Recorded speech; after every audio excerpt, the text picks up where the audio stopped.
천국과 지옥 제5편 천국의 모든 천사는 완전한 사람 형태로 되어 있다. 천국이 가장 큰 형태의 사람이고 각 공동체가 중간 형태의 사람이며 천사는 가장 작은 형태의 사람인 것이다. 천국 형태처럼 지극히 완벽한 형태는 전체와 부분이 서로 같은 모양이기 때문이다. 그렇게 되는 이유는 천국이 모든 것을 함께 나누는 곳이라는 데 있다. 천국의 모든 것은 모든 구성원에게 골고루 나누어지며 천사는 그것을 완전히 받아들이는 그릇이기 때문에 천국의 가장 작은 형태가 되는 것이다. 사람도 그가 천국을 받아들이는 그릇이며 천국이고 천사이다. 이것에 대해 성경 요한계시록 22장 17절에 이렇게 말하고 있다. 그가 거룩한 예루살렘 성곽을 측량하매 144 규빗이라. 이는 사람의 측량, 곧 천사의 측량이라. 규빗이란 측량의 단위를 말한다. 여기서 예루살렘은 주님의 교회이고 더 높은 의미로는 천국이다. 성곽은 거짓이나 약의 침범을 막는 진리의 의미이다. 144라는 숫자는 모든 선과 진리의 총합을 뜻하고 측량은 그 특성을 말한다. 사람은 그 안에 모든 일반적 세부적 진리의 선, 즉 천국이 있는 사람을 말하고 그것이 있어 천사도 사람이므로 사람의 측량은 천사의 측량이기도 하다. 이것이 이 말씀의 영적인 뜻이다. 이 영적 의미를 모르고 과연 누가 거룩한 성인 예루살렘 성곽을 사랑의 측량, 곧 천사의 측량으로 잰다는 말을 이해할 수 있겠는가? 이제 나 스베덴 보리의 경험을 얘기하겠다. 천사가 사람의 모습, 곧 사랑이라는 것을 나는 수천 번 보아왔다. 나는 사람과 대화하듯이 그들과 대화했다. 때로는 한 명과 때로는 여럿이 함께 대화를 나눴는데 그들의 외형적인 모습이 사람과 다른 점은 하나도 보지 못했다. 가끔 그들 천사의 모습이 사람과 너무 똑같아 놀라곤 했다. 내가 이것을 망상이나 환상이라고 여기지 않도록 하기 위해 내가 완전히 깨어있을 때 몸의 모든 감각이 있는 상태에서 또렷한 의식으로 그들을 만나도록 허락된 것이다. 나는 기독교계의 많은 사람들이 천사와 영에 대해 아는 것이 없어 그들을 형태없는 혼이나 관념일 뿐이라 믿고 일종의 생명력 있는 기운 정도로 여긴다는 것.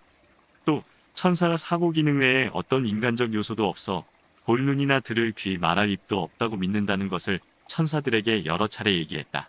그러자 천사들은 세상의 많은 사람들, 특히 지식인들은 물론이고 심지어 성직자들도 그런 인식을 갖고 있었다는 것을 알고 있었다. 그 원인을 천사들은 이렇게 설명했다. 천사와 영에 대한 그릇된 관념을 처음 지어낸 지도층과 지식인들은 인간의 외면에 속한 감각만으로만 인식하여 천사와 영을 생각했으며 인간의 내적 개념, 즉 인간 안에 내재된 보편적 개념에 의하지 않고 외적인 면으로만 생각을 하니 그런 오류를 범할 수밖에 없다고 한다. 왜냐하면 인간의 외면에 있는 감각은 단지 물질계에 속한 것만 받아들이고 그 이상의 것은 지각할 수 없으므로 영계의 것을 전혀 알 수 없기 때문이다. 이 지도자들의 인도로 천사들에 대한 잘못된 인식이 스스로 생각하지 않는 지도자로부터 그를 따르는 사람들에게 하급된 것이다. 남의 말만 믿고 아무 생각 없이 관념을 정하는 사람들은 그 선입관을 신념으로 삼고 나중에는 이치에 맞는다고 여기게 되어 쉽게 그 선입관을 바꾸지 못하므로 대부분 고정관념에 안주한다는 것이다. 오히려 신앙과 마음이 단순한 사람들은 천사에 대한 그런 잘못된 인식이 없고 천사를 하늘에 있는 사람이라고 당연히 생각한다고 천사들은 말했다. 그래서 교회의 조각물이나 그림에는 천사는 언제나 인간으로 묘사되어 있다. 천국으로부터 나오는 축복은 신앙과 선의 믿음의 정도에 따라 인간 개개인으로 자연적으로 흘러들어가는 신성이라고 천사들은 설명했다. 수년간 계속된 내 체험으로 확실히 말할 수 있는 것은 천사들도 얼굴, 눈, 귀, 몸통, 팔다리, 발가락이 있고 서로 보고 듣고 대화하는 완전한 사람이라는 것이다. 한마디로 사람에게 있는 것 중 천사에게 없는 것은 하나도 없고 단지 물질로 된 육체를 입고 있지 않을 뿐이다. 나는 그들을 이 세상 대낮의 빛을 훨씬 능가하는 밝은 천국 빛으로 보았다. 그 빛에는 그들의 생김새가 이 세상 사람의 얼굴보다 훨씬 뚜렷하고 명확하게 보인다. 또 가장 내적 천국의 천사를 내게 보여주셨는데 그 천사의 얼굴은 낮은 단계의 천국 천사들보다 더 눈부신 광채로 빛났다. 나는 그를 매우 주의 깊게 보았는데 아주 완벽하게 사람이었다. 그러나 우리가 알아야 할 것은 사람은 육신의 눈으로는 천사를 볼 수 없고 사람 안에 있는 영의 눈으로만 볼 수 있다는 것이다. 영은 영계에 있고 육신은 물질계에 있기 때문이다. 무엇이든 자기와 동질의 것 밖에는 볼 수 없다. 게다가 잘 알려진 대로 눈이라는 신체기관은 전자현미경 없이는 물질계의 미세한 것들도 볼 수 없다. 하물며 물질의 영역을 초월한 영계는 더더욱 볼 수 없는 것이다.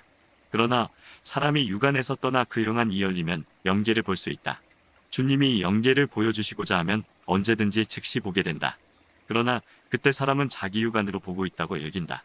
아브라함, 롯, 마노아 등 선지자들이 천사를 봤을 때도 그랬고, 제자들이 부활하신 주님을 봤을 때나 내가 천사들을 본 것도 마찬가지다.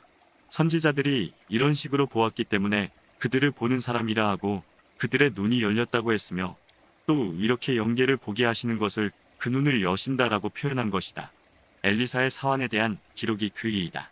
엘리사가 기도하여 가로되 여호와여, 원컨대 저의 눈을 열어서 보게 하옵소서 하니 여호와께서 그 사환의 눈을 여심해 제가 보니 불말과 불병거가 산에 가득하여 엘리사를 둘렀더라. 성경 열왕기하 6장 17절에 기록되어 있다.